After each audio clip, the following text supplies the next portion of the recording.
नमस्कार, एक बार फिर से स्वागत है आज के इस वीडियो के अंदर। आज के इस वीडियो के अंदर हम आगे बढ़ें, इस वीडियो के बारे में चर्चा करें उससे पहले सभी किसी को जो आज यानी कि 31 तारीख को रक्षाबंधन मना रहे हैं उनको रक्षाबंधन की ढेर सारी शुभकामनाएं। हमारे यहाँ भी आज की तारीख में ही रक्षाबंधन को मनाया गया, तो सब किसी को ढेर सारी शुभकामनाएं रक्षाबंधन का। उम्मीद है आप सभी ने बहुत बेहतरीन तरीके से रक्षाबंधन को मनाया होगा, खुशियाँ बांटी होंगी, भाई बहन का प्यार एक दूसरे के साथ साझा करने का मौका मिला होगा। तो चलिए आज के इस वीडियो के अंदर आगे बढ़ते हैं और देखते हैं। सबसे पहला प्रश्न आपके सामने आए उससे पहले एक छोटा सा अनुरोध करना चाहते हैं कि चैनल पे पहली बार आए हैं, चैनल को सब्सक्राइब कर लीजिए, बेल आइकन दबा के ऑल नोटिफिकेशन पर क्लिक कीजिए, अपने दोस्त यार लोग के साथ शेयर भी कीजिए और टेलीग्राम का लिंक डिस्क्रिप्शन में दिया है, जाके उसको ज्वाइन भी कीजिए। चलिए वीडियो में आगे बढ़ते हैं, देखते हैं सबसे पहला प्रश्न जो है वो आपके सामने कौन आ रहा है। तो सबसे पहला प्रश्न जो है आपके सामने आ गया है और देखिए इसके प्रश्न जो है जितना भी इसके अंदर उठाया गया है काफ़ी बेहतरीन प्रश्न है और कई बार परीक्षा में पूछा गया है। कुछ कुछ सवाल जो है आपके आंखों के सामने से होकर गुजरेगा।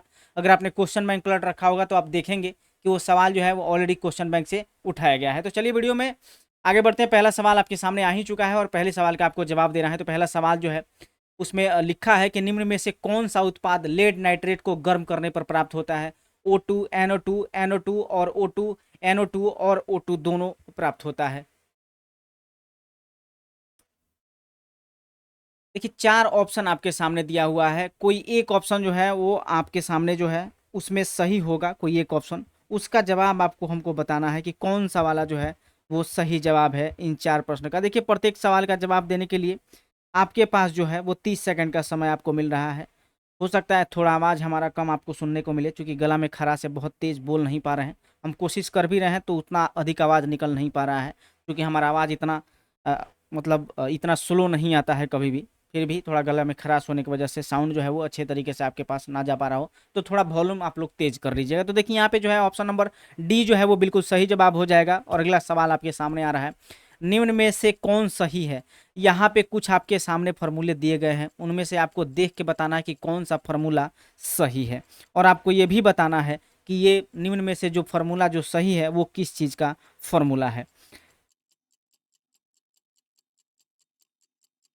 तो देखिए यहाँ पे जो है ऑप्शन नंबर बी बिल्कुल सही जवाब है। Na2CO2 इंटू 10H2O, ये आंसर जो है वो बिल्कुल सही है, ऑप्शन नंबर बी। और आपको ये बताना है कि ये फॉर्मूला किस चीज़ का है। अगला सवाल आपके सामने है, लोहा से जिंक को लेपित करने की क्रिया को कहते हैं संचारण, गैल्वेनीकरण, पानी चढ़ाना, विद्युत अपघटन। लोहा से जिंक को लेपित करने की क्रिया को क्या कहते हैं, वो आपको बताना है। संचारण, गैल्वेनीकरण, पानी चढ़ाना, विद्युत अपघटन। तीसरा नंबर प्रश्न आपके सामने है। तो देखिए इसको क्या बोलते हैं, हम बोलते हैं गैल्वेनीकरण बोलते हैं। तो ऑप्शन नंबर बी जो है वो बिल्कुल सही जवाब है आपके सामने। अगले का सवाल देखिए आपके सामने आ गया है, जस्ता तथा तनु हाइड्रोक्लोरिक अम्ल की अभिक्रिया के फलस्वरूप निम्न में से कौन सा गैस बनता है। CO2, NO2, H2 या SO2। जस्ता तथा तनु हाइड्रोक्लोरिक अम्ल की अभिक्रिया के फलस्वरूप निम्न में से कौन सा गैस बनता है। यहाँ पे 4 नंबर प्रश्न आपके सामने आ गया है, उसका सही आपको जवाब देना है। तो देखिए जब भी जस्ता और तनु हाइड्रोक्लोरिक अम्ल अभिक्रिया करता है तो उसके फलस्वरूप जो है वो H2 निकलता है। आगे नहीं, तो ऑप्शन नंबर बी जो है वो बिल्कुल सही जवाब हो जाएगा। अगला सवाल देखिए, कोई तत्व ऑक्सीजन के साथ अभिक्रिया कर उच्च गलनांक वाला यौगिक निर्मित करती है। यह यौगिक जल में विलय है। यह तत्व हो सकता है, कौन सा तत्व हो सकता है। Ca कैल्शियम हो सकता है, कार्बन हो सकता है, सिलिकॉन हो सकता है या फेरस हो सकता है। तो आपको 4 ऑप्शन दिया गया है, उसमें से एक ऑप्शन जो है वो बिल्कुल सही जवाब है। तो देखिए कैल्शियम जो है वो ऑक्सीजन के साथ अभिक्रिया करके उच्च गलनांक वाला यौगिक निर्माण करता है और यह यौगिक जल में विलय है और यह तत्व है जो है वो कैल्शियम है, यानी कि सी ऑप्शन नंबर ए जो है वो बिल्कुल सही जवाब है। अगला सवाल आपके सामने आ रहा है, निम्नलिखित अभिक्रियाओं में अपघटन की अभिक्रिया कौन है। यहाँ पे 4 समीकरण दिया हुआ है, रासायनिक समीकरण आपके सामने दिया हुआ है, उसमें से एक समीकरण जो है वो आपको बताना है कि अपघटन अभिक्रिया कौन है। इसमें 4 ऑप्शन दिया हुआ है, उसमें से कोई एक ऑप्शन जो है वो अभिक्रिया अपघटन अभिक्रिया को प्रदर्शित करता है। तो देखिए बिल्कुल ऑप्शन नंबर 2 जो है यहाँ पे KClO3 ये बनाता है 2KCl+3H2O बना रहा है। तो ऑप्शन नंबर बी जो है, ऑप्शन नंबर सी यहाँ पे कर लीजिएगा, 2B हो गया है, ऑप्शन नंबर सी बिल्कुल सही जवाब हो जाएगा। अगला सवाल देखिए, निम्नलिखित समीकरण, यानी कि आपके सामने एक समीकरण दिया हुआ है, आपको बताना है कि ये अपघटन अभिक्रिया है या संयोजन अभिक्रिया है या द्वितीय विस्थापन अभिक्रिया है या एक विस्थापन अभिक्रिया है। तो देखिए ये जो है एक संयोजन अभिक्रिया है, क्योंकि यहाँ पे हाइड्रोजन और H2 और Cl2 जो है वो मिलके HCl बना रहा है। तो option number option number B जो है वो बिल्कुल सही जवाब हो जाएगा, एक संयोजन अभिक्रिया है। अगला सवाल आपके सामने आ गया है, निम्न में से कौन द्विविस्थापन अभिक्रिया है। यहाँ पे बहुत सारी अभिक्रियाएं आपके सामने दी हुई हैं, 4 अभिक्रियाएं दी हुई है, उसमें से आपको बताना है कि द्विविस्थापन अभिक्रिया कौन सा वाला है। तो यहाँ पे जो है ऑप्शन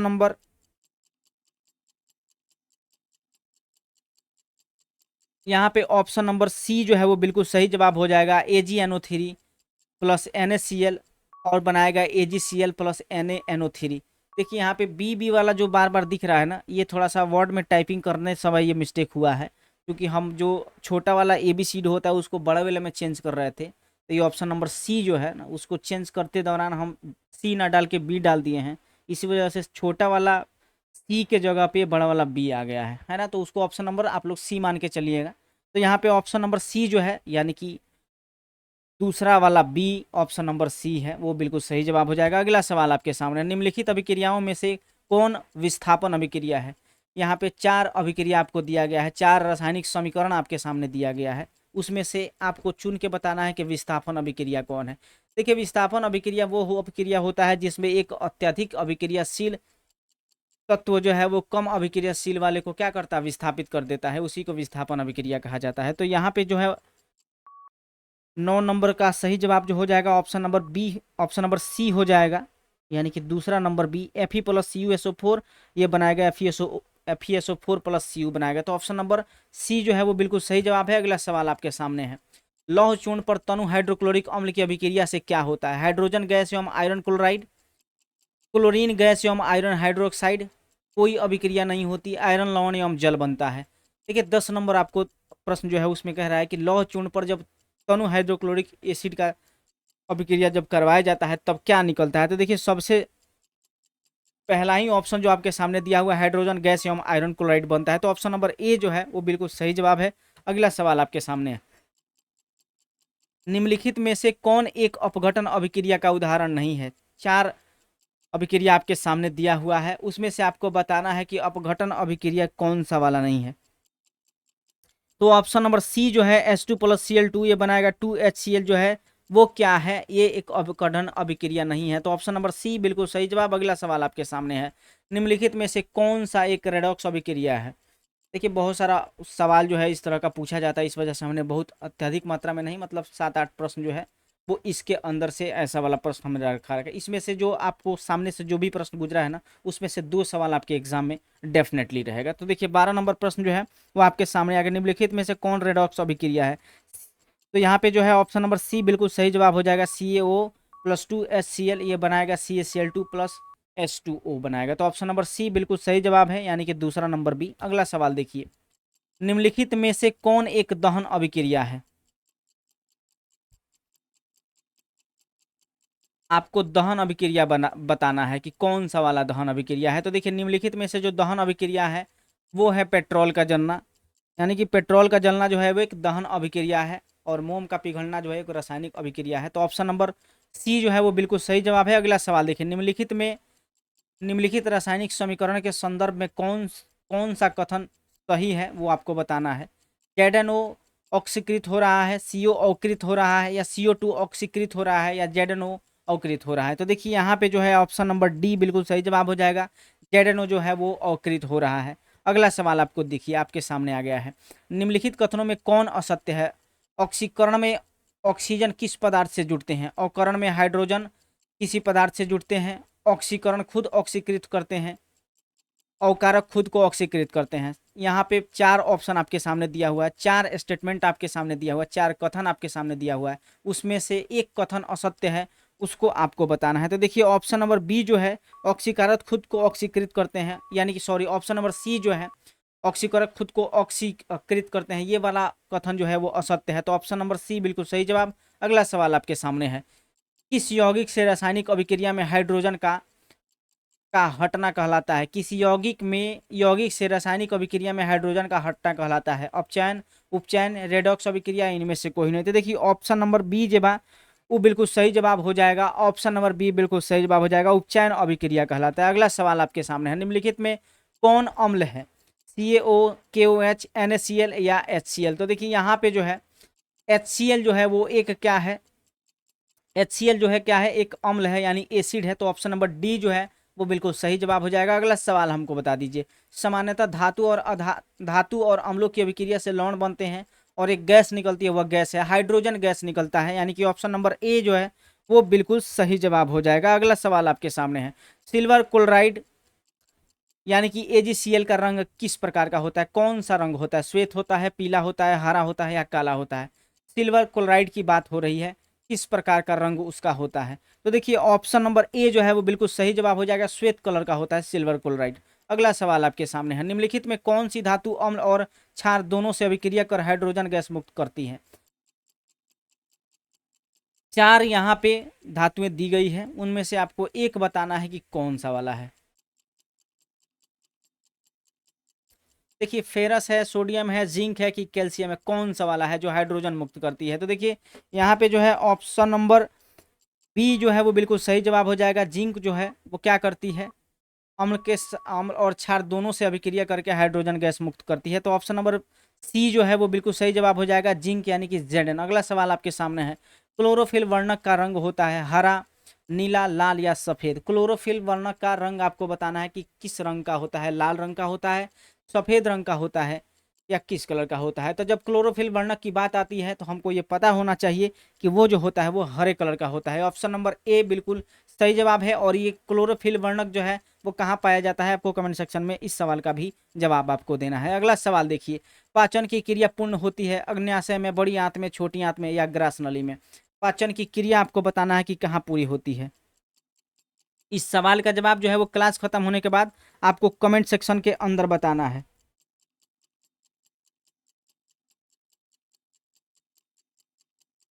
तो देखिए यहाँ पे जो है, हाँ, 22 नंबर सवाल का जवाब क्लास खत्म होने के बाद कमेंट सेक्शन के अंदर आपको बताना है। चलिए अगला सवाल देखिए, शरीर में भोजन का पचना किस प्रकार की अभिक्रिया है। तो देखिए भोजन शरीर में पचने का जो प्रक्रिया है वो उपचयन अभिक्रिया होता है। तो ऑप्शन नंबर ए मान लीजिए, ऑप्शन नंबर डी मान लीजिए, दोनों में ऑप्शन एक ही है, तो दोनों ए और डी बिल्कुल सही जवाब है। अगला सवाल देखिए, छोटी आंत की दीवार में पाई जाने वाले ग्रंथियों के स्राव को क्या कहा जाता है, आंतररस, सक्कस एंटेरिकस, जठरस या ए और बी दोनों। छोटी आंत की दीवार में पाए जाने वाली ग्रंथियों के स्राव को क्या कहा जाता है, तो देखिए ओकरा का कहल जाला, ओकरा कहल जाला ए और बी, यानी कि सक्कस एंटेरिकस और जठरस दोनों कहा जाता है। ऑप्शन नंबर बी और सी दोनों सही है, सॉरी आंतररस और जठरस दोनों कहा जाता है।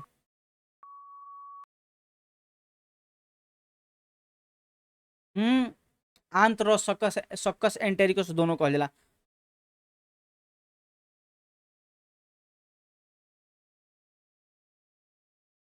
ठीक बा, ऑप्शन नंबर डी बिल्कुल सही जवाब। अगला सवाल देखिए, दंत अस्थि क्षय का कारण है मीठी चीज का खाना, दांतों की सफाई न करना, बैक्टीरिया द्वारा अम्ल निर्माण या इनमें से सभी।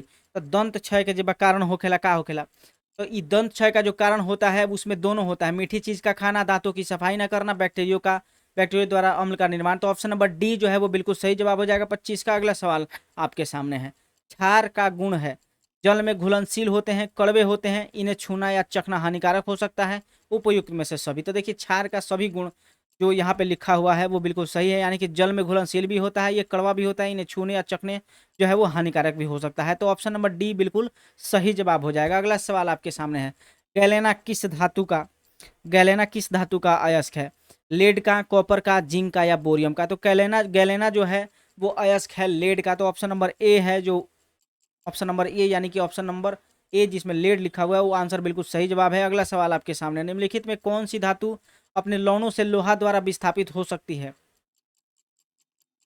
धातु अपने लवणों से लोहा द्वारा विस्थापित हो सकती है, उसको आपको बताना है कि कौन सा हो सकता है। तो कैल्शियम हो सकता है, सोडियम हो सकता है, पोटेशियम हो सकता है या तांबा हो सकता है। तो ऑप्शन नंबर डी जो है वो बिल्कुल सही जवाब हो जाएगा। तांबा जो है वो अपने लवणों द्वारा सॉरी धातु अपने लवणों से लोहा द्वारा विस्थापित हो जाता है। जैसे आप देखे हैं कि Fe को विस्थापित करके CuSO4 बन गया है ना, सॉरी CuSO4 से विस्थापित होकर FeSO4 बन गया था, अभी थोड़ा समय पहले ही आपको एक क्वेश्चन मिला था उसमें। तो ऑप्शन नंबर डी जो है वो बिल्कुल सही जवाब हो जाएगा। अगला सवाल आपके सामने है, किस धातु को चाकू से सरलता से काटा जा सकता है, लोहा, तांबा, कैल्शियम, सोडियम। ये सबसे पसंदीदा सवाल है बिहार बोर्ड का और कई बार पूछा गया है कि नहीं। तो ये जो है वो चाकू से काटा जाने वाला जो सरलता से जिसको काटा जा सकता है वो है ऑप्शन नंबर डी, सोडियम को हम लोग आसानी से चाकू से काट सकते हैं। अगला सवाल देखिए, सामान्य ताप पर द्रव अवस्था में स्थित धातु और अधातु के युग्म को चुनें। ब्रोमीन और पारा, आयोडीन और गैलेनियम, सेलेनियम और सोडियम, आर्सेनिक और बेरियम। तो देखिए ब्रोमीन और पारा जो है वो सामान्य ताप यानी कि रूम टेम्परेचर पे जो है वो क्या होता है, लिक्विड होता है। तो ऑप्शन नंबर ए जो है वो बिल्कुल सही जवाब है। अगला सवाल आपके सामने है, 1967 ईस्वी तक भारतीय राजनीति में निम्नलिखित में किसका वर्चस्व रहा? स्वर्णों का, निम्न जाति का, अनुसूचित जाति का, या इनमें से कोई नहीं। अब हम लोग इसके अंदर प्रवेश कर चुके हैं सोशल साइंस के अंदर। तो देखिए यहाँ से आप लोग का सोशल साइंस का शुरुआत होता है 31 नंबर प्रश्न के अंदर से।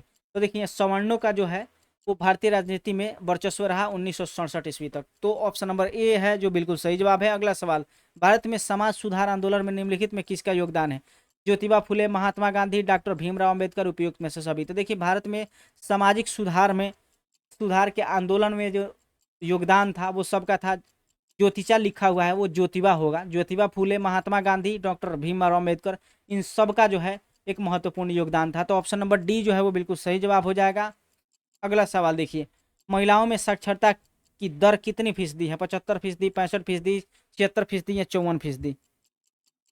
तो देखिए महिलाओं में साक्षरता की दर जो है वो 54% है। तो ऑप्शन नंबर डी बिल्कुल सही जवाब हो जाएगा। अगला सवाल आपके सामने है, भारतीय संविधान के किस अनुच्छेद में देश के सभी नागरिकों को स्वतंत्रता का मूल अधिकार दिया गया है? अनुच्छेद 15, अनुच्छेद 17, अनुच्छेद 19 या अनुच्छेद 21? तो देखिए अनुच्छेद 19 के अंदर जो है वो भारत के सभी नागरिकों को स्वतंत्रता का मूल अधिकार दिया गया है। तो अनुच्छेद नंबर 19 यानी ऑप्शन नंबर सी जो है वो बिल्कुल सही जवाब है। अगला सवाल आपके सामने है, भारतीय संविधान के किस अनुच्छेद में धर्म, वंश, जाति या जन्म के आधार पर किसी प्रकार का भेदभाव का निषेध किया गया? अनुच्छेद 15 के अंदर, या अनुच्छेद 19 के अंदर, अनुच्छेद 25 के अंदर, या अनुच्छेद 27 के अंदर? तो देखिए अनुच्छेद 15 जो है उसके अंदर भारतीय संविधान के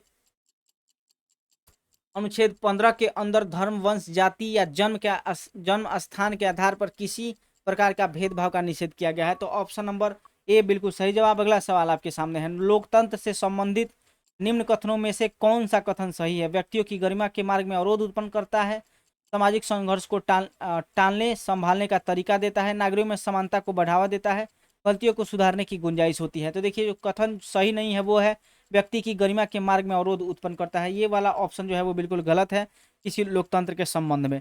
तो ऑप्शन नंबर ए बिल्कुल सही जवाब, गलत स्टेटमेंट है ऑप्शन नंबर ए। अगला सवाल देखिए, लोकतंत्र के परिणामों के संदर्भ में सही कथन कौन सा है? लोकतंत्र में किसी प्रकार के टकराव की संभावना नहीं रहती, वो तो होता है थोड़ा बहुत। लोकतंत्र अपने नागरिकों के बीच आर्थिक समानताएं खत्म करने में पूर्णतः असमर्थ है। लोकतंत्र विविधताओं के सामंजस्य लाने में समर्थ है। गरीब देशों के विकास के लिए तानाशाही चाहिए। आपको बताना है कौन सा कथन सही है।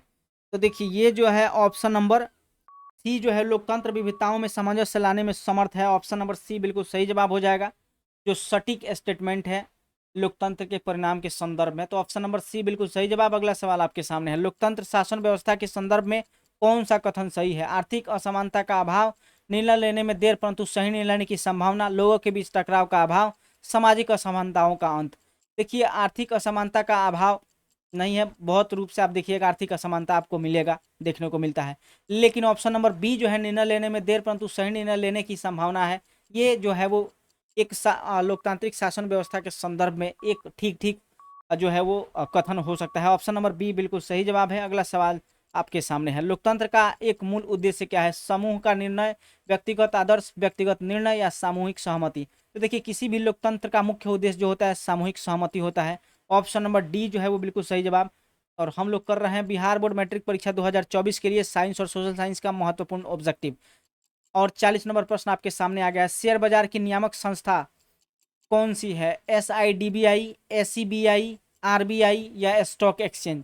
शेयर बाजार की जो नियामक संस्था है वो है सेबी, यानी कि SEBI जो होता है वो शेयर बाजार की नियामक संस्था होती है। आपको सेबी की फुल फॉर्म भी आप लोगों को बताना है कमेंट सेक्शन के अंदर। अगला सवाल आपके सामने है, देश की संगठित बैंकिंग प्रणाली के प्रकार हैं 2, 3, 4 या 6 प्रकार की? देश की संगठित बैंकिंग प्रणाली के प्रकार हैं, कितने प्रकार का है वो आपको बताना है।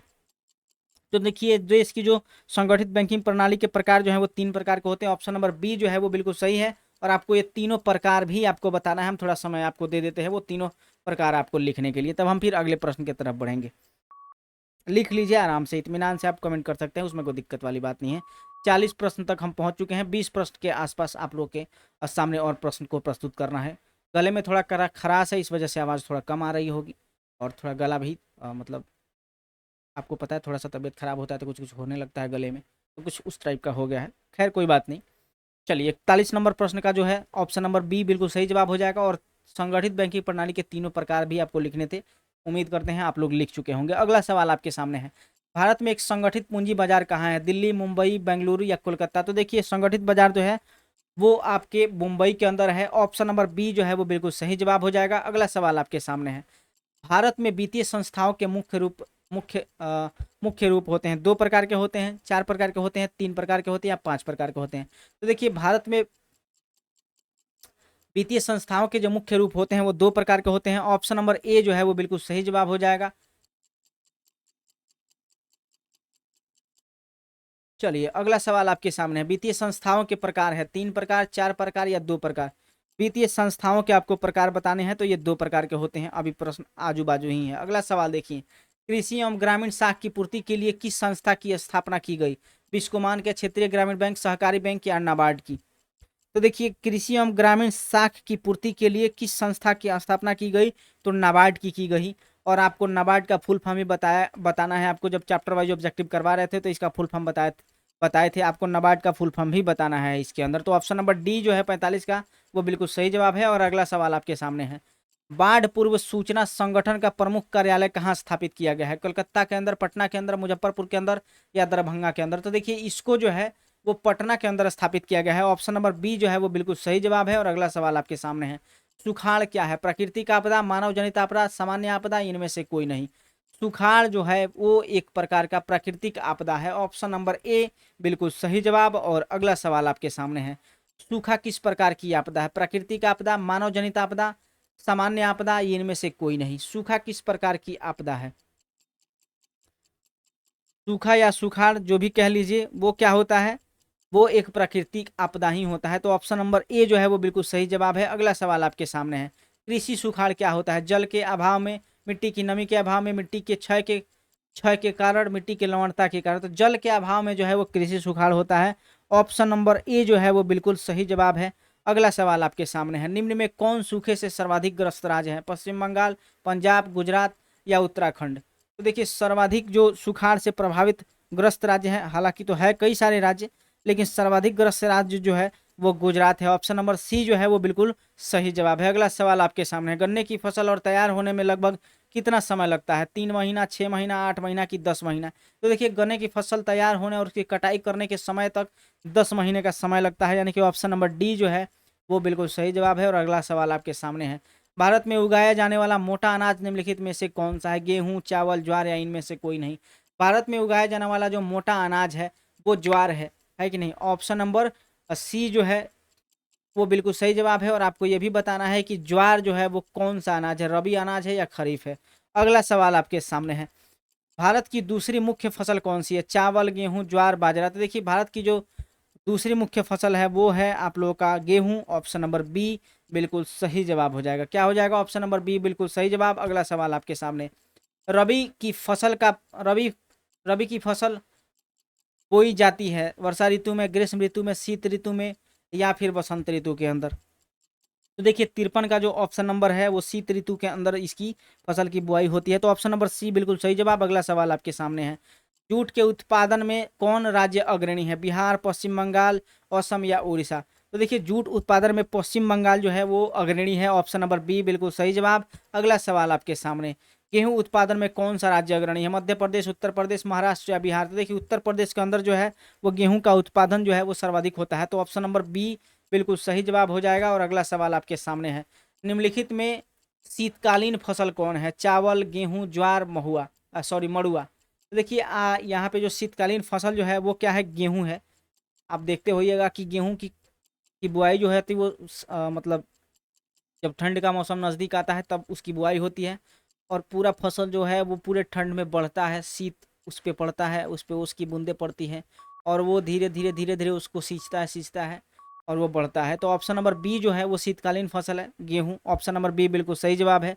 और अगला सवाल आपके सामने है, मूंगफली का सबसे बड़ा उत्पादक राज्य कौन है? बिहार, महाराष्ट्र, गुजरात या पंजाब? तो देखिए महाराष्ट्र के अंदर गुजरात के अंदर जो है वो मूंगफली सबसे अधिक उत्पादन होता है। तो ऑप्शन नंबर सी बिल्कुल सही जवाब है। अगला सवाल आपके सामने है, किस भू आकृति का आकार एवं शिखर दोनों चौड़ा और विस्तृत होता है? भू आकृति का आकार आपको बताना है कि चौड़ा एवं आधार भी और शिखर दोनों चौड़ा होता है। तो इस प्रकार का जो आकृति भू आकृति होता है उसको हम लोग पठार कहते हैं। तो ऑप्शन नंबर बी बिल्कुल सही जवाब है। और अगला सवाल आपके सामने है, यदि समुच्चय रेखा द्वारा किसी नदी को प्रदर्शित करने में दो या दो से अधिक रेखाएं एक ही बिंदु पर मिलती दिखाई गई हो तो उस स्थान पर किस प्रकार की भू आकृति का अनुमान लगाया जा सकता है? झील का, पर्वत का, जलप्रपात का या इनमें से कोई नहीं? तो ऐसे को हम लोग जलप्रपात का है जो भू आकृति का अनुमान लगा सकते हैं। तो ऑप्शन नंबर सी बिल्कुल सही जवाब। और आखिरी प्रश्न इस सेशन का आपके सामने है, छोटी महीन एवं खंडित रेखाओं को ढाल की दिशा में खींचकर उच्चावच प्रदर्शन की विधि को क्या कहा जाता है?